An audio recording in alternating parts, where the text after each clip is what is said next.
Joseph, mon oncle. Bonjour. Pierre, mon cousin. Sourire. Allez, ça commence. Ton terrain nous intéresse. Moi, je travaille sur ce terrain. La Nuit venue était un film nocturne, film noir, et j'avais vraiment envie de faire un film solaire. Donc après, les deux films sont nés de rencontres, donc ce sont des hasards, mais il y a sans doute quelque chose qui me travaille dans tout ça. Le fait est que le personnage solitaire du Mohican est inspiré d'un personnage du réel, qui est un berger de littoral de l'extrême sud de la Corse, que j'avais rencontré lors d'un documentaire. Regarde un peu autour de toi. Tu vois pas que tu es devenu une anomalie dans le paysage, là? Il y a des intérêts monstrueux en jeu, des intérêts qui te dépassent. C'est à lui. Bon, arrête maintenant, hein. Ne fais pas comme si tu avais le choix, tu as compris? Ce qui me touche, c'est sa situation déjà. C'est le fait d'être un individu organiquement lié à un territoire qui, pour des motifs économiques, soit obligé de le quitter, en fait. Que ce soit la modernité qui apporte la violence, en fait. C'est ça, avant tout, qui me touche énormément. Et ensuite, ce qui me plaît dans le personnage, c'est le fait aussi qu'il dise non à ça, qu'il le signifie sans donner de raison, en fait, et qu'il assume ensuite ce non. Joseph, on ne dit pas non à ces gens-là. Oh! Il est où, Michel? Oh! Tu vas où, là? C'était très important pour moi que le film se nourrisse d'un réel. Et ça me permet, moi, de croire à cette histoire. C'est-à-dire que dès lors que je m'inspire d'une situation et d'un personnage réel, j'ai envie de poser la question « et si ?» Voilà, la crainte de ce personnage, c'était, il disait qu'il était devenu une anomalie sur ce territoire, il se disait lui-même le dernier des Mohicans, et il craignait de transmettre l'exploitation à ses fils, parce qu'il disait un jour ils auront peut-être la visite de personnes qui leur diront de manière très désagréable qu'il faut qu'ils quittent cet endroit. Et donc moi je pose la question du et si ça se produisait, mais j'ai besoin d'avoir un ancrage dans ce réel et une sorte de figure qui ne soit pas une figure comment dire, qui soit pas une figure héroïque, mais qui soit plutôt une figure de résistance ordinaire, on va dire. Et après, effectivement, ça m'intéressait de voir comment un tel personnage pouvait être mythifié par comment une légende pouvait se créer autour de lui.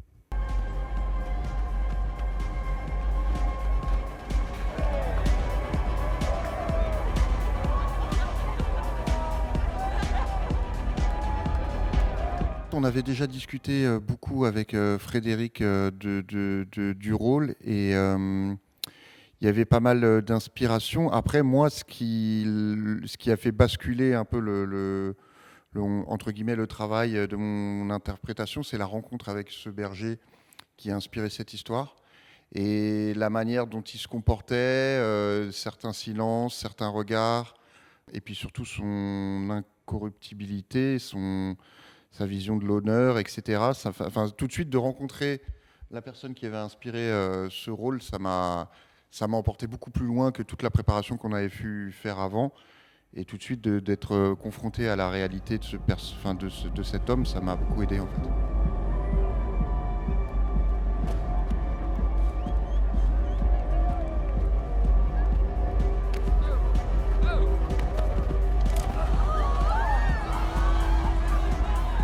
Je pense qu'Alexis effectivement a pris beaucoup de liberté par rapport à ce personnage, parce que il y a apporté une complexité, même une forme de tendresse, en fait, qu'on ne pouvait pas forcément imaginer en le rencontrant de prime abord. Donc s'il y a lu quelque chose dans ce personnage-là, il a lu entre les lignes, vraiment. Et donc moi, je l'ai senti très très libre, en fait, dans sa façon de s'accaparer ce rôle. Il y avait quand même beaucoup de pression pour moi déjà de pouvoir maîtriser la langue, et ensuite de rendre hommage à cet homme, et à tous ces hommes aussi qui résistent, mais à cet homme en particulier. Mais après, quand on s'est rencontrés, tout de suite, il m'a fait confiance et il m'a donné beaucoup et voilà, il m'a beaucoup soutenu, et il m'a offert un fer à cheval pour me porter chance. Et non, ça a été tout de suite un rapport très, très fort entre nous deux, et ça m'a beaucoup aidé aussi pour me donner confiance. Tu t'es juste défendu, non? C'est ça qui s'est passé. Pourquoi tu te rends pas? Tu es sérieuse? Je connais beaucoup de types qui tiennent tête à la mafia. Regarde un peu autour de toi. Moi, j'ai ressenti un attachement pour ce monsieur un peu bougre, et du coup, j'avais une sorte de tendresse, et directement, je pouvais aussi m'identifier à j'ai envie que ça aurait été chouette même d'être sa nièce dans la vraie vie, ça aurait été drôle. Enfin, j'ai aussi ressenti de l'affection et de la tendresse. Et Alexia était un partenaire aussi super. Et je crois que Vanille, elle se pose pas trop de questions, elle fonce. Et ça a marché.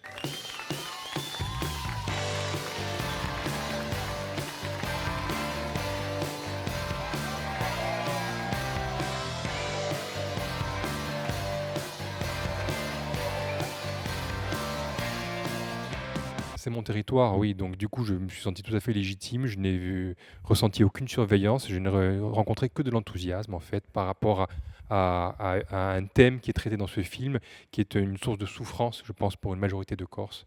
Donc non, c'était plutôt...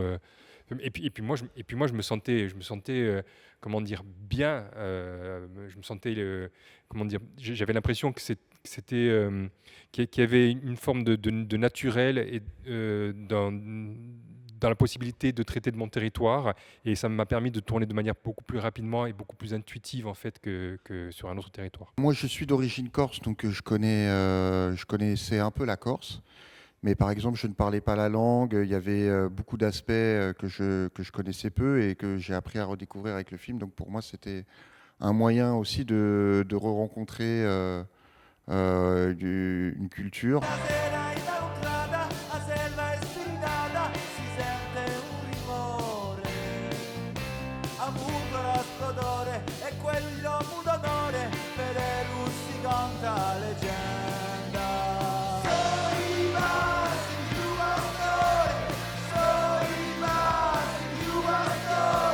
Il y avait un tel engouement autour de ce film par rapport aux personnes corses aussi qui travaillent sur le film, etc., que tout de suite, j'ai eu la sensation d'être prise dedans et entourée et accompagnée. Et du coup, en fait, j'ai vraiment beaucoup aimé cette expérience. Et c'est de par les gens qui y sont, de par la beauté de cette île, etc. Enfin, je veux dire, c'était...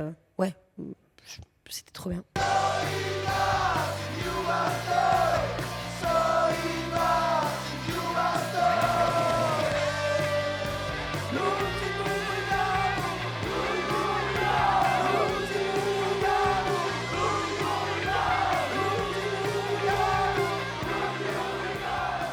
Pour moi, c'est avant tout un western contemporain, à la fois sur un désir esthétique et puis sur un plan thématique, du fait qu'on traite d'un conflit de territoire, d'une part, et qu'on traite d'une légende, d'autre part, qui sont quand même deux points centraux du western. Donc il y avait vraiment ce désir d'aller dans le genre. Ce n'est que mon deuxième film, mais en tout cas, ça fait 2 fois que j'opère de la même façon, c'est-à-dire d'essayer d'aborder des questions politiques, sociétales, via le genre, en fait. C'est une sorte de cheval de Troie pour moi, le genre.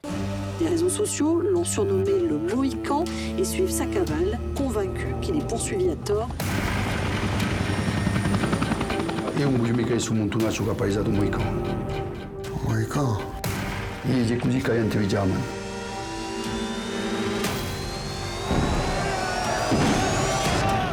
Une collaboration extraordinaire avec Jeanne Lapoiré que je ne connaissais pas. Moi, je l'ai contacté parce que j'avais vu Michael Colas, qui était pour moi la référence du western français, et que je trouvais l'image sublime. Et du coup, c'était une très belle rencontre. Elle a tout de suite accroché avec le scénario et avec ce désir de raconter le territoire via le western. Donc on est parti tout de suite sur ce format du 2:35 parce qu'on avait vraiment envie de travailler l'image dans ce sens-là. Et c'était une collaboration extraordinaire, d'autant qu'on avait assez peu de moyens et qu'il fallait qu'on tourne très vite. Donc on a été, je crois, tous épatés par sa capacité à faire du beau en très peu de temps. C'est une machine de guerre. Oui, on peut le dire comme ça, et avec une équipe fantastique. Donc voilà, sublime rencontre. J'ai posté ça. La Corse, c'est une île dangereuse, c'est ça que tu veux dire? La réalité, c'est que ces gens, ils en font vivre du monde aussi. Ouais, ça veut dire bétonner le littoral. Et cette fille-là, avec ces putains de réseaux de merde là, retrouve-moi sur le berger, que les gens commencent pas à en faire un héros.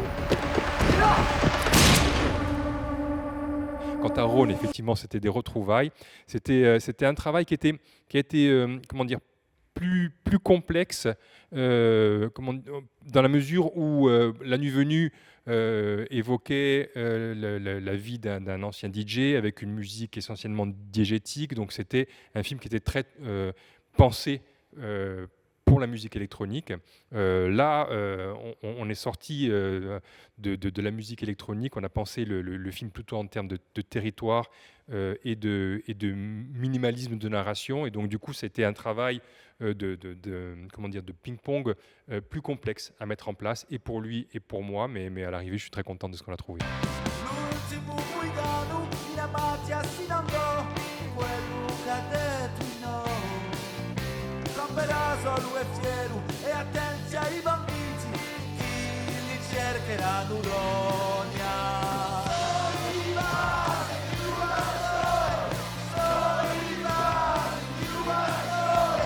Il y avait l'ambition d'avoir quelque chose qui soit à la fois rugueux, en relation avec le territoire et avec le thème du film, et qui puisse prendre une forme de lyrisme par moment et nous embarquer. Donc c'était de trouver la juste mesure entre les deux, et d'aller de l'un à l'autre. C'était assez complexe.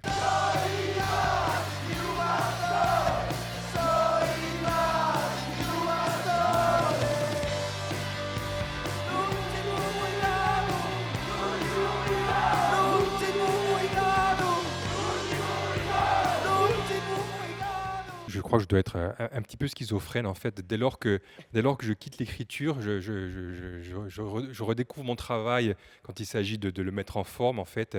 Et donc, du coup, le film ressemble à quelque chose que j'aime aujourd'hui. Je serais incapable de dire s'il ressemble à ce que j'avais imaginé, en fait. Si ce n'est en termes thématiques, quoi. Des fois, on est déçu par rapport au scénario, et là, c'était pas du tout le cas. Là, je trouve qu'il a vraiment sublimé le film. Il y a un personnage qu'on a découvert aussi, qui est le personnage de la Corse, de tous ces plans de la Corse filmés qui sont absolument magnifiques, et puis le travail de Rhône, franchement, qui est très impressionnant, qui amène une dramaturgie et aussi voilà, qui rend le film très fort. Moi, je suis sûre qu'il est encore en vie. Le combat est déséquilibré.